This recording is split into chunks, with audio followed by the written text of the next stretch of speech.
میں سچی اور مخلص احمدی بننا چاہتی تھی،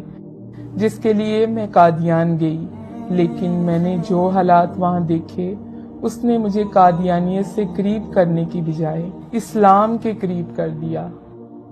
میرا نام چندہ سمینا کوثر ہے اور میرا تعلق چناب نگر سے ہے، جس کا پرانا نام ربوہ بھی ہے۔ میں نے بنیادی تعلیم ربوہ سے حاصل کی،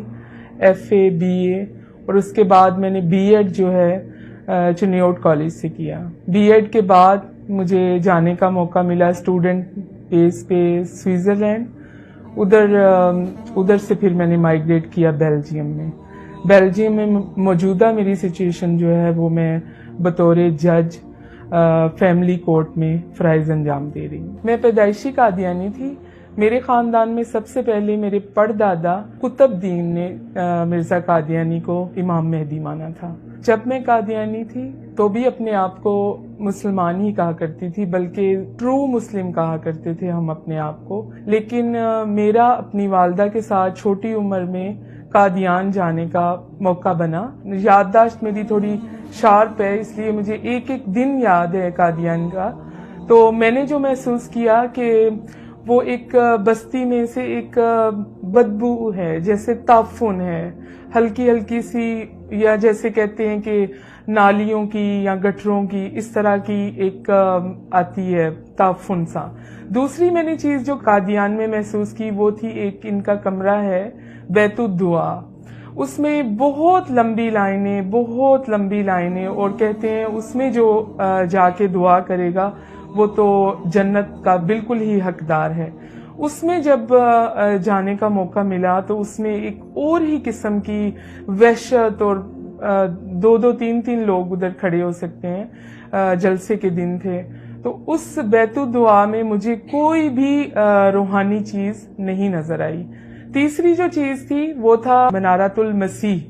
اس کے گرد جو طواف کرنا یا اس پہ ہاتھ لگا کے چومنا اور پورے جسم پہ لگانا اور اپنے منہ پہ ملنا، اور اس کے اندر بھی جا کے چھوٹی سی جگہ ہے تو وہاں پہ بھی جا کے مجھے کوئی بھی سکون نہیں ملا۔ چوتھی چیز تھی مرزا قادیانی کی قبر، جو بھی جاتا ہے وہ لازمی طور پہ ایک مرزا قادیانی کی قبر کے اوپر، اور جس پہ وہ واک کیا کرتے تھے، سیر کیا کرتے تھے اپنی زوجہ کے ساتھ اسٹیشن تک، وہاں تک جانا بہت ضروری ہے۔ تو جب میں اپنی والدہ کے ساتھ وہاں پہ چلتی تھی تو کوئی بھی ایسی کوئی روحانی کچھ بھی ایسا منظر بالکل بھی نہیں ہے، اور لوگوں سے میں پوچھتی تھی کہ شاید مجھے نہیں محسوس ہو رہا، خالہ جان آپ کو محسوس ہو رہا ہے ایسا کچھ کہ ہم مکہ کی گلیوں میں ہیں یا مدینہ کی ہواؤں میں ہیں، فضاؤں میں ہیں؟ لیکن چونکہ سب پیدائشی قادیانی ہوتے ہیں تو پیدائشی قادیانی کا کوئی رائٹ نہیں ہوتا کہ وہ اس مقام کے بارے میں بات کر سکے۔ جس عقیدت اور محبت اور احترام سے ہمارا قادیان کا سفر رہا تو وہاں پہ جا کے جو ایک تصور تھا ایک روحانی ماحول کا، ایک خوشبودار زمین کا، ایسا بالکل بھی کچھ بھی نہیں تھا۔ لوگ بس اپنے تئیں اس کو مکہ مدینہ کا درجہ دیے بیٹھے ہیں۔ اس کے بعد جب میں نے مرزا قادیانی کی کتابیں اس لو سے شروع کی کہ مرزا قادیانی نے خود کہا ہے کہ ہر احمدی پہ 3 دفعہ میری کتابیں پڑھنا لازم ہے، تو مجھے پتہ چلا کہ حضرت عیسیٰ علیہ السلام جو خدا تعالیٰ کے سچے نبی تھے اور پاکیزہ ماں سے پیدا ہوئے تھے، ان کے بارے میں جو گستاخانہ باتیں تھیں وہ میں جب اپنے والد سے شیئر کرتی تھی تو میرے والد جو ہیں بہت زیادہ خفا خون ہوتے تھے کہ یہ کوئی مولوی تمہیں پٹی پڑھاتا ہے۔ جیسا کہ روحانی خزائن جلد نمبر 19 میں مرزا قادیانی نے خود اپنے ہاتھوں سے تحریر کیا ہے کہ نعوذ باللہ حضرت عیسیٰ علیہ السلام جو ہیں وہ شراب نوشی کرتے تھے۔ تو اس طرح کے بہت سارے کفریہ کلمات ہیں جو ایک نبی کی شان کو بالکل بھی زیب نہیں دیتے۔ اس کے بعد جو کچھ ایسی باتیں ہوتی تھیں کہ بہت ہی زیادہ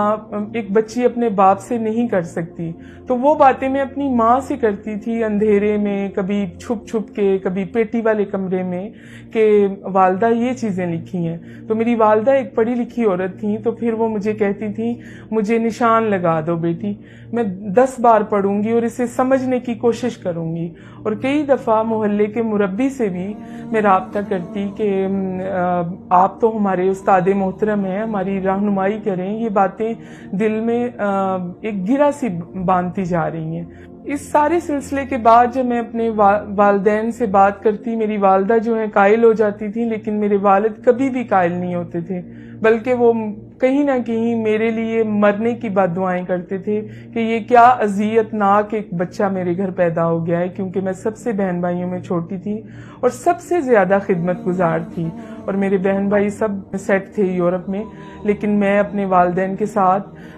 تا دم مرگ میں نے نبھا کرنے کا وعدہ کیا ہوا تھا خدا سے۔ اس کے بعد جو ہے میں نے کچھ عرصہ کے لیے اپنے والد سے ڈسکشن کرنا بالکل بند کر دی۔ خدا سے میں نے عرض کرنی کہ یا خدا، میں ایک عورت ہوں، ایک لڑکی ہوں، اگر میں اس عذاب سے نکلوں تو میں اپنے ماں باپ کے بغیر نہیں نکل سکتی۔ لیکن میرے والد کو آخری عمر میں کچھ ایسے خواب آنے شروع ہو گئے تھے اپنے متعلق، میرے متعلق، تو پھر وہ میں جب بھی ان کو فون کرتی بیلجیم سے تو وہ مجھے کہا کرتے میرے پاس جلدی سے آؤ۔ تو وہ کچھ آگ دیکھتے تھے، کبھی اپنے آپ کو جلتا دیکھتے تھے تو کہتے تھے کہ تم میری بیٹی ہو، تم میری مرہم کر رہی ہو۔ تو اس طرح سے میرے والد کی جو نفرت تھی خدا تعالیٰ نے محبت میں بدل دی۔ پھر الحمدللہ 2015 میں وہ دن آ ہی گیا جب میرے والد جو ہیں بالکل باقاعدہ طور پہ مجھ سے ایگری ہو گئے کہ ہم اس کلٹ سے نکلتے ہیں، اور ڈھیروں لعنتیں ڈال کے مرزا قادیانی پہ ہم نے سچے دل سے اسلام کو قبول کیا۔ چونکہ بچپن میرا ربوہ میں گزرا، چناب نگر میں گزرا، تو بہت سارے ایسے واقعات ہیں جو ذہن پہ ویسے ہی نقش ہیں جیسے میں نے خود اپنی آنکھوں سے دیکھے۔ جیسا کہ وصیت کرتے ہیں یہ لوگ، پوری زندگی پیسے دیتے ہیں کہ ہم جنت میں داخل ہوں گے، اور علیحدہ سے بہشتی مقبرہ بنا رکھا ہے۔ تو جن لوگوں کے بھی پیسے تھوڑے سے کم ہوتے تھے ان کو وہاں پہ نہیں دفن کیا جاتا تھا، حالانکہ وہ پوری زندگی اپنی آمدن کا حصہ باقاعدہ دیتا رہا۔ اگر تھوڑے سے پیسے کسی بیماری کی وجہ سے یا بڑھاپے کی وجہ سے یا پریشانی کی وجہ سے وہ ادا نہیں کر سکا تو ان کا میں رحم کہیں پہ بھی نہیں دیکھتی تھی، اور اس کو امانتاً نارمل جو عام قبرستان ہے اس میں دفن کر دیا جاتا تھا۔ اور میرے والد چونکہ بزرگ تھے اور نظر بھی کمزور تھی اور بہت دعاؤں والے آدمی تھے، ان کو انوائٹ کیا جاتا تھا کہ فلاں وقت میں آپ آئیے، وہاں سے اس میت کو اٹھا کے نکال کے پھر بہشتی مقبرہ میں اس شرط پہ داخل کیا جاتا تھا جب تک وہ اپنے بقایا جات ادا نہیں کر دیتا تھا۔ 4 دن بعد یا 5 دن بعد، تو میں چھوٹی تھی تو اپنے والد سے ضد کرتی تھی کہ میں بھی آپ کے ساتھ ضرور جاؤں گی، مجھے دیکھنا ہے۔ جب اس کو نکال کے ایک ریڑی سی ہوتی تھی اس کے اوپر رکھا جاتا تھا، اس وقت میں میرے والد کے کندھے پہ ایک صافہ سا ہوتا تھا، وہ میرے منہ پہ بھی لپیٹ دیتے تھے اپنے، کیونکہ اتنا زیادہ تعفن ہوتا تھا، اور اس میت سے، اس لاش سے ایک غلیظ اور بدبودار پانی پورا سفر جو ہے عام قبرستان سے بہشتی مقبرے تک چھڑکاؤ ہوتا جاتا تھا۔ وہ میں اپنے دل میں اس قدر درد محسوس کرتی تھی کہ ہمارے پاس کیوں اتنے پیسے نہیں ہیں، ہم پیسے ادا کر دیتے تاکہ اس کی لاش کی یا میت کی اس طرح سے بے حرمتی نہ ہوتی۔ اسلام قبول کرنے کے بعد سب کی سب جو قادیانی لوگ ہیں، جو آپ کے رشتہ دار، تعلق، سہیلیاں، آپ کے ساتھ مل بیٹھ کے کھانے والے، بولنے والے، آپ کے دکھ درد میں شامل ہونے والے، وہ سب کے سب کو ایک لیٹر ایشو ہو جاتا ہے مرزا مسرور کی طرف سے کہ اس بندے نے قادیانیت کو رد کر دیا ہے اور ہمارے نزدیک اب یہ مرتد اور کافر ہے۔ تو یہ کہہ کر بہت ہی بری طرح سے دھتکارا جاتا ہے۔ یہ جو رویہ ہے ان کا شروع سے ہی چلتا آ رہا ہے۔ مرزا قادیانی اس کی بیسمنٹ بنا کے گیا ہے کہ کس طرح اس کو ایک ذہنی طور پر مفلوج کر دینا ہے۔ اور میں چشمدید گواہ ہوں کہ جب میں ربوہ میں تھی یا اسٹوڈنٹ تھی، بہت ساری لڑکیاں اور بہت سارے لڑکے جب سوال جواب کیا کرتے تھے تو وہ ان کو جواب نہیں ملا کرتے تھے تو وہ خودکشی کی طرف چلے جایا کرتے تھے۔ چونکہ ان کے ہاسپٹل اپنے ہیں تو وہ خودکشی جو ہے وہ سامنے نہیں آتی تھی۔ اور اس کی مثال جو ہے وہ میں نے اپنے دل پہ اس لیے برداشت کی کہ میں تو بیلجیم میں تھی اور میرے ماں باپ جو ہیں ربوہ میں تھے، اور وہ ماں باپ جو ربوہ کی تعمیر میں جن کا ہاتھ تھا، جن کی اینٹیں لگانے میں انہوں نے اپنا خون پسینہ دیا ہوا تھا، ان کو مرزا مسرور کی وجہ سے اپنے گھر میں قید کیا گیا کہ آپ توبہ کریں، آپ ایک پر اثر شخصیت ہے محلے کی، اگر آپ اس سے نکلیں گے تو بہت سارے لوگ بھی سوال اٹھائیں گے۔ اور اوپر گلی میں کیمرے بھی لگائے جاتے تھے کہ کوئی بھی ان کی مدد نہیں کر سکتا، نہ ان تک کوئی فوڈ پہنچتا تھا، درد کی دوائی، ڈسپرین، کچھ بھی، محلے کا بالکل بائیکاٹ۔ تو اس طرح کے مصائب برداشت کر کے انہوں نے اپنی زندگی دے دی، اور ان کی ڈاکٹری رپورٹ جو میری والدہ کی اور میرے والد کی ڈیتھ سرٹیفکیٹ پہ ہے، وہ ہے کہ cause death because of hunger, بھوک کی وجہ سے موت۔ نہ کوئی ہارٹ کا مسئلہ تھا، نہ بلڈ پریشر کا، صرف ان کی وینوں کو جب چیک کیا گیا تو تقریباً 13 دن سے ان کے اندر کچھ بھی نہیں تھا، نہ پانی، نہ روٹی، کچھ بھی نہیں تھا۔ اور وہ چھت پہ کھڑے ہو کے گلی میں لوگوں سے فریاد کرتے تھے کہ ایک سوکھی روٹی دے دو۔ وہ عورت جو قادیانی مربیوں کے لیے 40 لوگوں کے لیے ایک ٹائم میں کھانے بناتی تھی، وہ آخری عمر میں ایک لقمہ روٹی کے لیے ترس گئے اور دنیا سے چلے گئے۔ میری والدہ کی بھوک کی وفات کے بعد میرے والد جو تھے وہ گھر میں اکیلے تھے، ان کے پاس نہ کوئی راشن تھا، نہ کوئی پانی تھا، نہ کوئی صاف کپڑے تھے، نہ کوئی دوائی تھی، کچھ بھی نہیں تھا۔ تو وہ اکیلے تھے۔ پھر میں نے رابطہ کیا UNO کے ادارے سے اسلام آباد میں کہ آپ میرے والد کو ایمبیسی کے تھرو چیک کر سکتے ہیں، کیونکہ میرے والد اور میری والدہ جو ہیں بیلجیم رہنے کے بعد وہ بیلجیم کے بھی سٹیزن رہ چکے ہیں، لیکن ان کا دل نہیں لگتا تھا تو وہ واپس آ جاتے تھے۔ اس سچویشن میں جب اسلام آباد کی ایجنسیوں نے ادھر سے رابطہ کیا تو میرے والد جو ہیں وہ گھر پہ نہیں ملے۔ بالکل قریبی ربوہ کی ایک سڑک پہ میرے والد کو جب لوگوں نے پہچان کے دیکھا اور وہ اس ادارے نے جب ان کو چیک کیا تو ان کے منہ میں بہت سارے بجری کے پتھر تھے جو وہ چوس رہے تھے، اور